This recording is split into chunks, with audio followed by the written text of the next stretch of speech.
Hello दोस्तों। तो welcome to the IFS once again, आप सभी का स्वागत करते हैं सीएसआई नेट केमिस्ट्री चैनल पे। तो चलिए दोस्तों, आज हम बात करेंगे एमएस सेट 2026 के बारे में। तो आप सभी का जो सपना है असिस्टेंट प्रोफेसर बनने का, उसके लिए आपको फर्स्ट ऑफ ऑल क्या करना होगा, सेट एग्जाम क्वालिफाई करना होगा। अगर आप लोग सीएसआई नेट एग्जाम क्वालिफाइड है तब तो कोई दिक्कत नहीं, अदरवाइज अगर नहीं क्वालिफाइड है तो आपको अपने स्टेट का जो सेट का एग्जाम है उसे क्वालिफाई करने के बाद ही आप एलिजिबल होते हैं असिस्टेंट प्रोफेसर के लिए। तो इसलिए आप सभी के लिए ये सेशन काफी हेल्पफुल हो जाता है। तो यहाँ पे हम बात करेंगे कि क्या स्ट्रेटजी बनाएं, किस तरीके से प्लान करें कि हमारा जो सेट का एग्जाम है वो क्रैक हो जाए। तो चलिए हम इसी मुद्दे पे बात करेंगे मंथ वाइज। यहाँ पे सबसे पहला मंथ में हमें क्या करना चाहिए। सबसे फर्स्ट मंथ में अगर मैं बात करूं, फर्स्ट मंथ में हमें कोशिश करना चाहिए जो भी चीजें अभी तक हम लोगों ने BSc, MSc, high school, inter में ये सारी चीजें पढ़ी हैं उसे रिवाइज करना चाहिए, उसके बेसिक चीजों को समझना चाहिए, अपना फाउंडेशन जो है बेसिक लेवल उसे बहुत अच्छे से क्लियर करना चाहिए।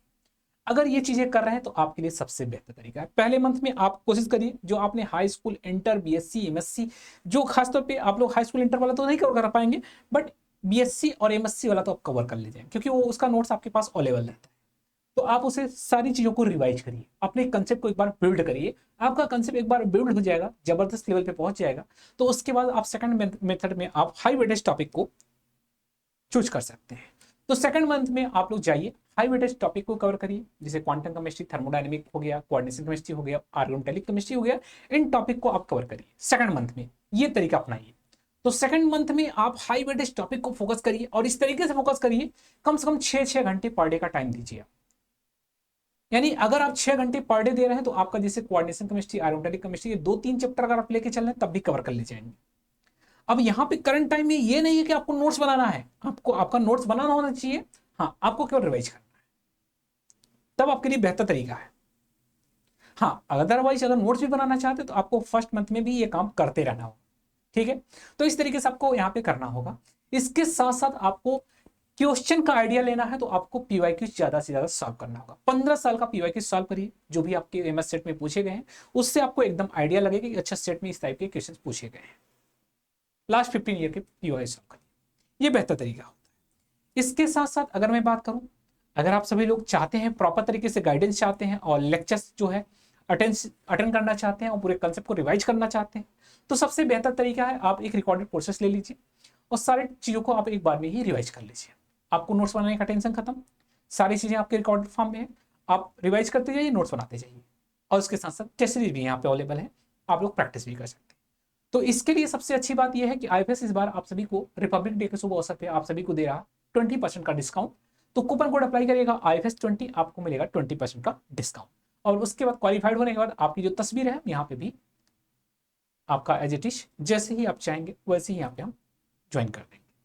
तो आप भी इस लिस्ट में शामिल होना चाहते हैं तो आपको बस क्या करना होगा, लगातार मेहनत करना होगा। तो सोच रहे हैं सर थर्ड मंथ में क्या करना है।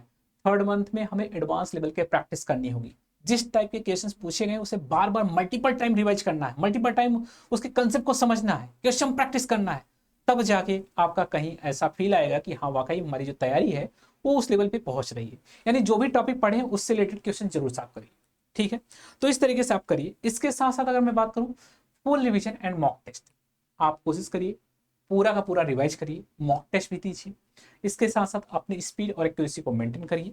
तो ये आप फोर्थ मंथ में करिए, ज्यादा से ज्यादा केवल फोर्थ मंथ में केवल क्वेश्चन प्रैक्टिस जितना हो सके, गेट के, सेट के, सीएसआई या नेट के सारे क्वेश्चन सॉल्व कर डालिए। 100% आपका एग्जाम क्वालिफाई हो जाएगा। क्यों? क्योंकि आपका सारा कंसेप्ट तैयार हो जाएगा, रिवाइज हो जाएगा, क्वेश्चन उस लेवल के आप कर लेंगे तो आपको ऑब्वियस सी बात है सिलेक्शन हो जाएगा। अब हम फाइनल पॉलिसिंग फिफ्थ मंथ में करिए, सारी चीज़ों को एक बार फिर से रिवाइज करिए, जो भी चीज़ें पढ़ी है फोकस करिए हाई स्कोरिंग टॉपिक पे, उसके बाद प्रीवियस ईयर के क्वेश्चंस के एग्जाम को आप जरूर सॉल्व करिए। तो इस तरीके से आप फिफ्थ मंथ को यूटिलाइज करिए। तो एक बेहतर तरीका होता है पढ़ने का। इस तरीके से अगर आप टाइम दे रहे हैं तो आपका एक बेहतर तरीके से स्ट्रेटजी बनेगा और तैयारी भी कर सकते हैं। इसके साथ साथ जो भी हमारे सीएसआई नेट एस्पिरेंट हैं, आप सभी के लिए आईएफएस लेकर के आया है सुपर इमोशन बैच 7.0। तो जो भी एस्पिरेंट अभी तक ज्वाइन नहीं किए हैं आप लोग जाके ज्वाइन कर लीजिए। तो आप सभी के लिए जो बैच आया है वो 12 फरवरी से एक नया बैच आ रहा है, तो उस बैच में जाके ज्वाइन कीजिए। कूपन कोड अप्लाई करेंगे IFS20, आपको मिलेगा 20% का डिस्काउंट। तो चलिए दोस्त, अगर आप लोगों ने IFS का ऐप डाउनलोड नहीं किया है तो उसे डाउनलोड कर लीजिए। तो यहाँ पे आप सभी को free prime classes, previous year question paper, practice question, paper analysis, ये सारी चीजें आपको IFS के ऐप पे मिल जाएंगी। तो एक बार जरूर विजिट करिए, आपको यहाँ पे बहुत कुछ जानने को मिलेगा। चलिए गाइज, आज के लिए बस इतना ही करते हैं, मिलते हैं नेक्स्ट लेक्चर में। आज के लिए बस इतना ही। Thank you and happy learning. Bye bye and take care.